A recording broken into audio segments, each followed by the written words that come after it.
El aprendizaje deberá verse reflejada en las acciones individuales y colectivas que posibiliten el respeto a los derechos humanos y a la dignidad de las personas, los buenos tratos, el diálogo, el aprecio y el reconocimiento de la diversidad en sus diferentes manifestaciones, así como el fomento de valores democráticos y de una cultura de paz. Bien, la convivencia al interior de las escuelas será abordada desde tres dimensiones generales interrelacionadas entre sí, que es la convivencia inclusiva, la convivencia democrática y la convivencia pacífica, entendiendo a la convivencia inclusiva como aquella que reconoce el derecho a la dignidad de las personas por el simple hecho de serlo, sin importar su religión, etnia o nacionalidad, condición social, edad, género, preferencia sexual, discapacidad, condición de salud, opiniones o cualquier otra característica personal. La convivencia democrática es aquella que implica la participación y la corresponsabilidad en la construcción y el seguimiento de los acuerdos que regulan la vida colectiva. Tiene una fuerte relación con la forma en que se gestionan los acuerdos y los conflictos que surgen en el grupo, de tal forma que las soluciones sean por la vía pacífica, priorizando el diálogo, la negociación, la comunicación, el consenso, la participación, la deliberación y la toma de decisiones encaminadas al bien común, y la convivencia pacífica, que es la capacidad de establecer relaciones personales y colectivas con base en el aprecio, el respeto, la tolerancia, prevención y atención de conductas de riesgo, cuidado de los espacios y bienes comunes y la reparación del daño. De esta forma se aspira a que toda persona sea capaz de dar respuesta a los conflictos que se presentan dentro del aula y la escuela por una vía pacífica, usando el diálogo como herramienta.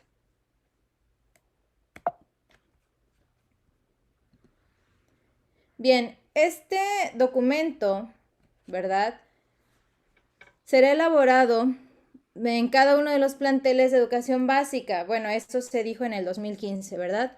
Y para educación media superior son los acuerdos de convivencia escolar que actualmente aplican, derivados del programa federal Construyete, con la participación de toda la comunidad escolar para gestionar la convivencia en la escuela.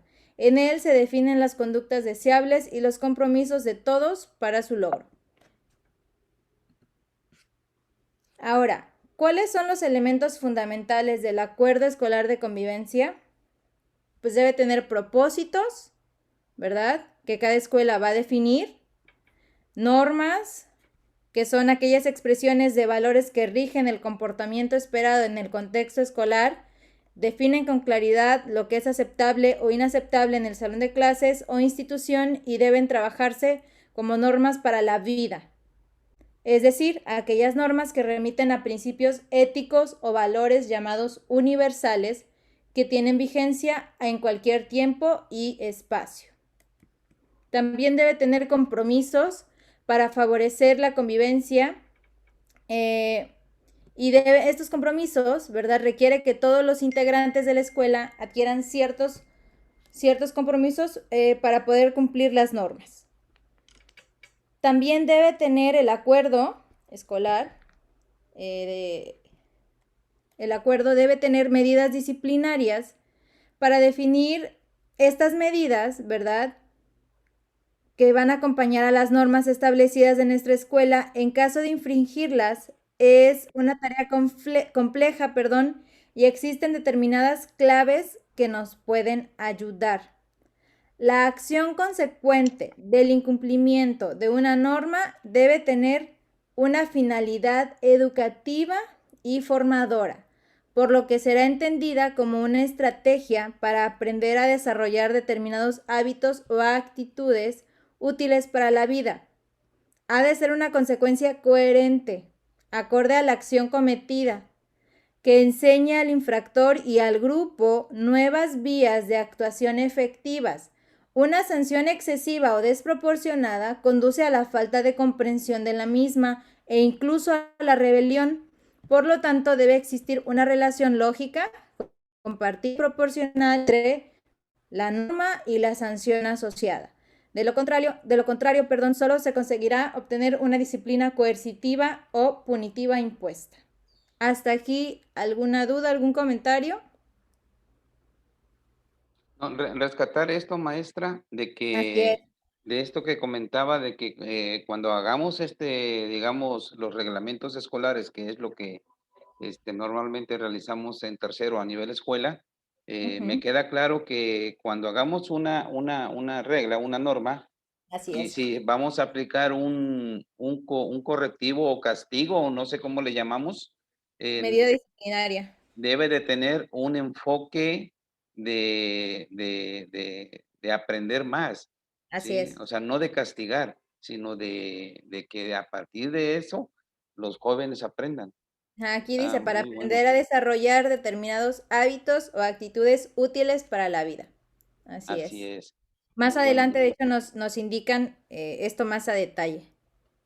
O Entonces, ¿para qué elaborar un acuerdo escolar de convivencia? Dice, en muchos casos, la escuela carece de estrategias sostenidas que apoyen a los alumnos a regular su comportamiento. Contrario a esto, se etiqueta a los alumnos como alumnos problema o alumnos que no se ajustan a la escuela y a sus características, excluyendo a quienes son diferentes o no se adaptan a la normatividad establecida previamente. En esta lógica de exclusión se encajona a todos por igual porque tienen en común un mal comportamiento, como si pudieran tener las mismas sanciones aquellos que no llevan el uniforme y quienes se golpean o pelean afuera de la escuela. Y esto es muy importante, no le vamos a poner la misma sanción al que no trae el uniforme que al que se está peleando, ¿sí? O está realizando algún otro tipo pues de inconveniente, ¿verdad? Para la conducta. Por eso, ¿verdad? Tenemos aquí esta división de problemas del comportamiento, estas distinciones. La primera es alumnos que son disruptivos, ¿sí? Que van a venir a realizar acciones, dice aquí, de baja intensidad que interrumpen el ritmo de las clases, que hagan algún comentario, que se rían, que jueguen, algún movimiento ajeno al proceso de enseñanza, ¿verdad? O que impiden o dificultan la labor educativa. Entonces, tenemos alumnos disruptivos, tenemos alumnos indisciplinados, que son aquellos que presentan desórdenes de la vida en las aulas que constituyen un serio problema escolar como incumplimiento de tareas, retrasos injustificados, falta de reconocimiento de la autoridad del profesor. Sí, o sea, no te hacen caso porque no están teniendo este reconocimiento de autoridad hacia el maestro. Están quienes van a realizar vandalismo o daños materiales, ¿verdad? Por lo tanto, ellos van a maltratar o destruir las instalaciones, material escolar, como mesas, paredes, va a haber eh, algún tipo de insultos, ¿verdad? De manera escrita, ¿no? Entonces, bueno, tenemos también a este grupo. Están los que pueden presentar violencia física y dice que esta violencia física se entiende como la que se ejerce contra las personas. A ese respecto se ha detectado un alarmante incremento de portación de armas de todo tipo y de episodios de extrema violencia en los centros escolares. Y por último, tenemos el maltrato entre pares, que es el proceso de intimidación y de victimización entre pares, acoso escolar o bullying, o lo que es igual entre compañeros de aula o de centro, aunque a veces no trasciende, es un fenómeno extendido que consiste en maltratar con distintas modalidades, psicológicamente o físicamente a otro alumno. Me quedo en esta diapositiva, no sé si hay algún comentario o alguna duda. no, muy bueno, maestra. Me quedo con la palabrita, yo no la conocía, lo de disrupción.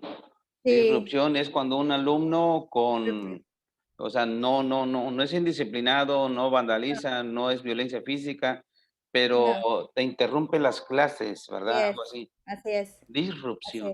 es.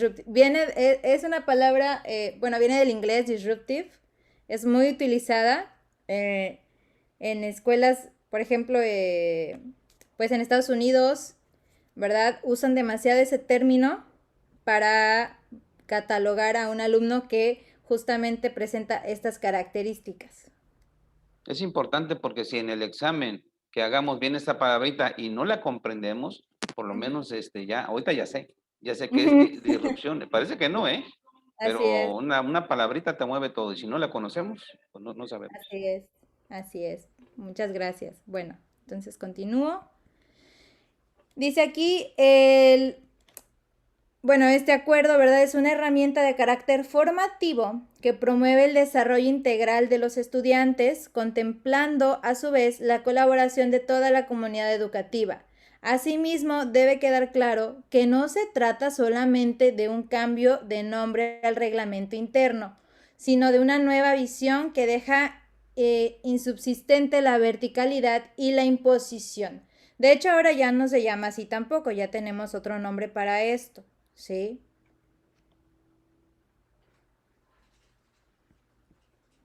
Dice, ¿quiénes intervienen en la elaboración del acuerdo escolar de convivencia? Toda la comunidad escolar, desde el directivo, los docentes, los alumnos y los padres de familia o tutores. La elaboración de un acuerdo escolar de convivencia debe resultar del debate, la discusión y la participación de los integrantes de la comunidad educativa. De esta forma pueden identificarse y respetar las normas y las medidas disciplinarias al tener claridad de su necesidad de incorporación al acuerdo. Como les digo, puede que el nombre cambie, pero seguimos con las mismas indicaciones, ¿sí? Toda la comunidad escolar debe organizar este acuerdo escolar de convivencia. Todos deben participar. Ahora, ¿cómo resolver los conflictos ante la transgresión de una norma?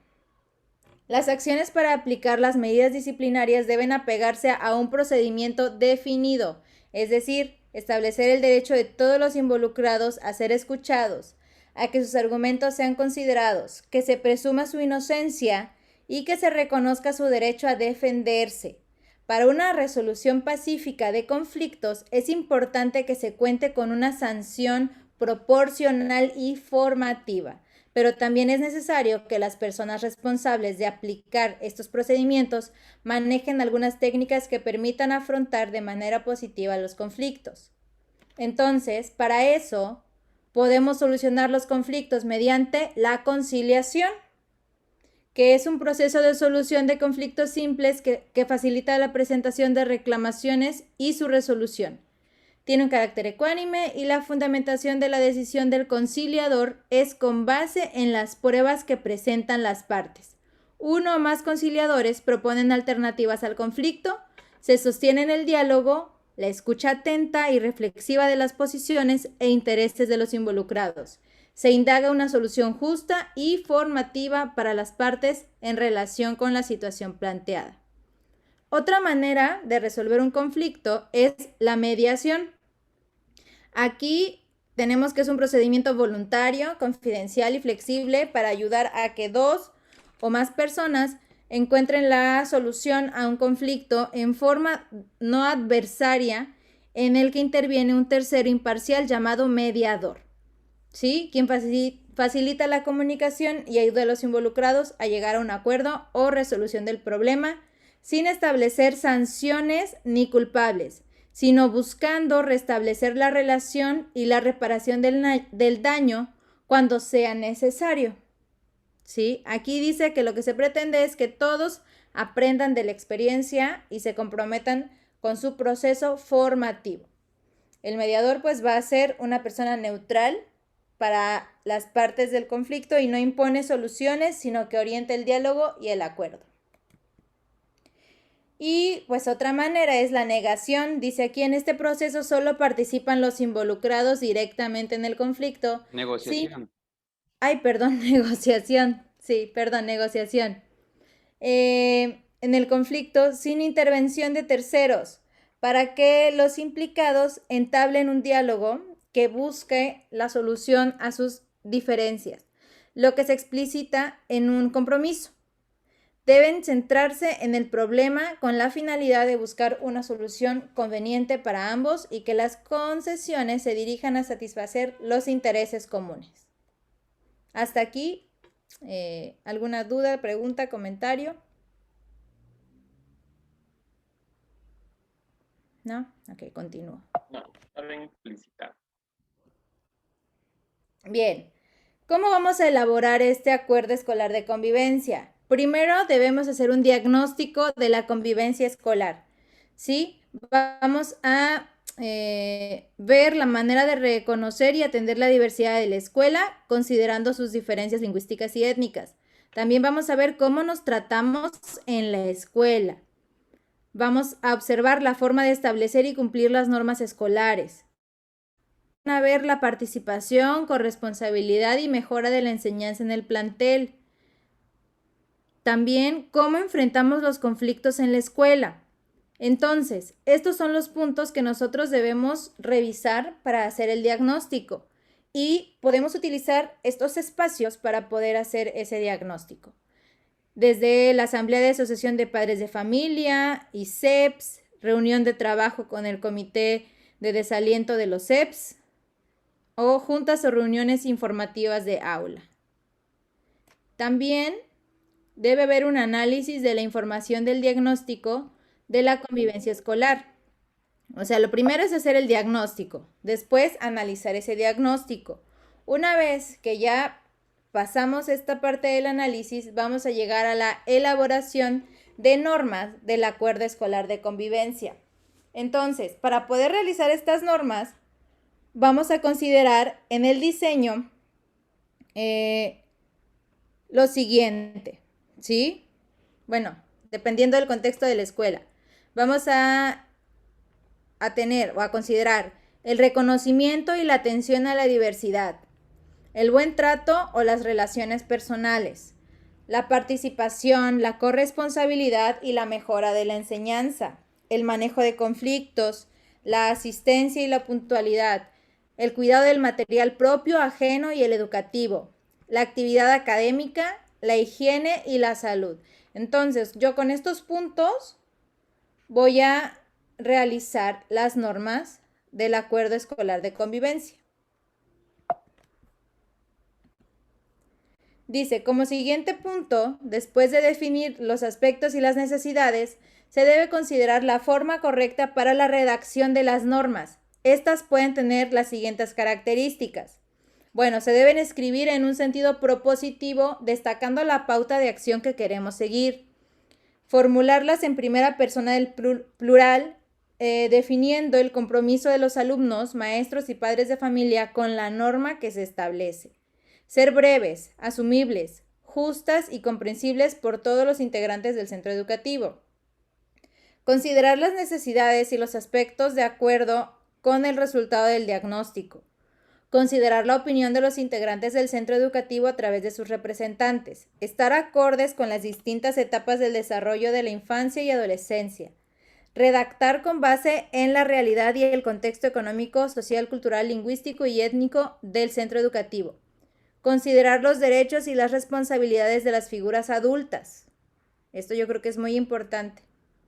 Tener en cuenta que las normas no pueden violentar la integridad de los alumnos. Este es de suma importancia porque nos podemos meter en algún problema si hacemos una norma o una sanción pues que atente contra la integridad de los niños. Por lo que tenemos este esquema donde se resume todo esto, ¿verdad? Voy a seleccionar el tema, en este caso relaciones personales. ¿Cuál es la necesidad que quiero cubrir? Dice, necesidad de una convivencia inclusiva, democrática y pacífica. Y tengo aquí la redacción adecuada. Dice, redactarse en sentido positivo, destacando la pauta de acción a seguir. Entonces, la norma diseñada para esto es, los alumnos nos dirigimos con respeto al personal de apoyo, docente, directivo y padres de familia. Los docentes, directivos y personal de apoyo nos dirigimos con respeto a los alumnos y padres de familia. Los padres de familia nos dirigimos con respeto a los alumnos, personal de apoyo, docente y directivo. porque recuerden que las normas son para todos los integrantes de la comunidad educativa, ¿sí? De la escuela. Entonces, no nada más nos vamos a estar enfocando en los alumnos, sino que aquí la norma va para todos, alumnos, docentes, directivos, personal de apoyo, padres de familia. ¿Dudas hasta aquí? ¿Comentarios?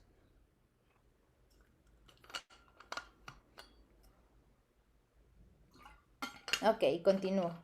Muy bien.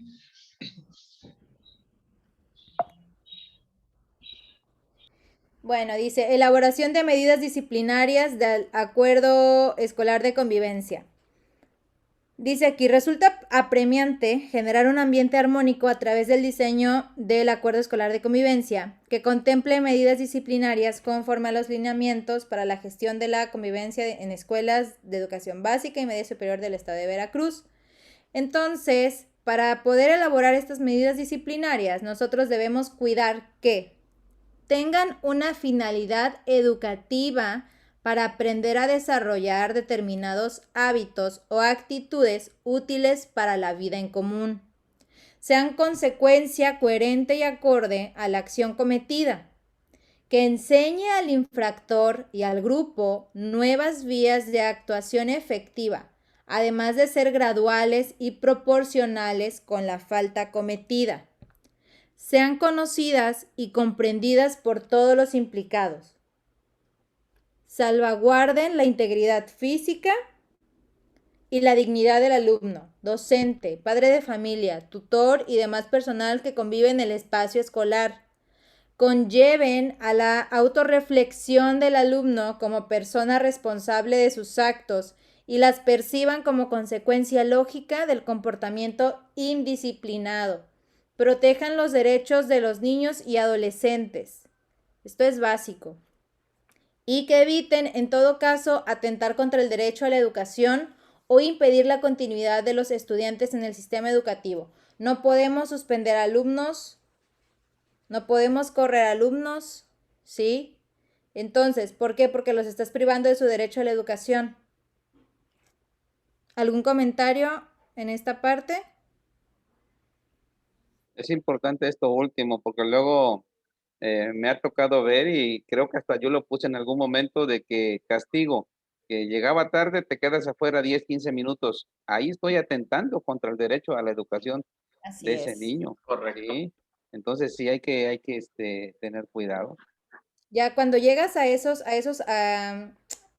nivel ya de suspender de una clase o de varios días, o de un día o 2 días al alumno, es porque la falta fue muy grave y porque ya en el acuerdo, o sea, con los papás, se aceptó, hubo un diálogo, sí, o sea, no nada más es porque sí. Tiene que haber un diálogo para poder llegar ya a una suspensión, ¿sí? Y hay pasos para llegar a ese tipo de situaciones. Ok. Bueno, dice, algunas sugerencias sobre las medidas disciplinarias pueden ser que los alumnos realicen reparación o restitución del daño causado o bien servicio comunitario o pedagógico. El servicio comunitario implica alguna actividad que beneficie a la comunidad educativa a la que pertenece, haciéndose cargo de las consecuencias de sus actos a través del esfuerzo personal, siempre en correspondencia al daño causado. El servicio pedagógico contempla acciones asesoradas por un docente y desarrolladas en el tiempo libre del estudiante, por ejemplo, dar tutoría o apoyar en las tareas a otros alumnos, clasificar libros en la biblioteca, etc. Reparación o restitución del daño causado. Conlleva el reconocimiento del alumno de haber provocado daño a un tercero, lo que implica una instancia de diálogo mediada por un adulto de la comunidad educativa seleccionado previamente. La acción reparatoria debe ser absolutamente voluntaria. La obligatoriedad le haría perder su sentido si se pretende que una de las partes se responsabilice de su acción. El acto de restitución debe estar relacionado y en proporción con el daño causado. Por ejemplo, restituir un bien u ofrecer disculpas públicamente si el daño fue originado por un rumor o comentario malintencionado. ¿Comentarios o dudas en esta parte? Ok, continúo. Aquí esto hasta lo puse así en grande porque la medida disciplinaria no es un acto mecánico. Tiene que ver con un sentido de reconocimiento y una voluntad de enmendar el daño por parte del agresor, junto con la posibilidad de sentir empatía y comprensión por la víctima. Bien. Ahora, la difusión del acuerdo escolar de convivencia. Al terminar de ya realizarlo, se debe de manera prioritaria difundir entre todos los integrantes de la comunidad escolar con la finalidad de que las normas, los compromisos y las medidas disciplinarias se conozcan, respeten y apliquen y las valoren en su práctica, ya sea que se den a conocer mediante carteles, que se hagan reuniones y en la reunión, bueno, cuando regresemos, ¿verdad?, a las escuelas, en la reunión se lea punto por punto y si hay debate en algún punto, pues se tendrá que hacer la modificación necesaria, ¿sí? Entonces, pues esta parte también es muy importante. Todos deben conocer el acuerdo escolar de convivencia. Por último, la evaluación del acuerdo escolar de convivencia. Para evaluarlo, una opción inicial es describir el nivel de involucramiento, compromiso y responsabilidad con la tarea de parte de las figuras que intervengan en ella. Esto puede ser posible mediante una encuesta aplicada, ¿verdad?, al personal escolar, estudiantes o miembros de la familia del estudiante, con preguntas que aquí pues sugieren. Dice, ¿qué es lo más importante que he aprendido al convivir en la escuela? ¿Qué importancia le doy a la mejora de la convivencia en mi escuela? ¿Qué puedo mejorar en mí o en la escuela con la elaboración de un acuerdo escolar de convivencia? ¿Deseo participar en la elaboración del acuerdo? ¿Qué puedo aportar? ¿Cómo fueron las sesiones de trabajo para la elaboración del acuerdo? ¿Cómo me sentí? ¿Qué necesito para respetar el acuerdo? Dice, el análisis de la información que se obtenga a partir de la encuesta u otras estrategias que se implementen permitirá reflejar las condiciones o características de su desarrollo, lo cual será un referente importante al evaluar el documento en su totalidad. Bueno, pues eso sería todo en cuanto al acuerdo escolar de convivencia.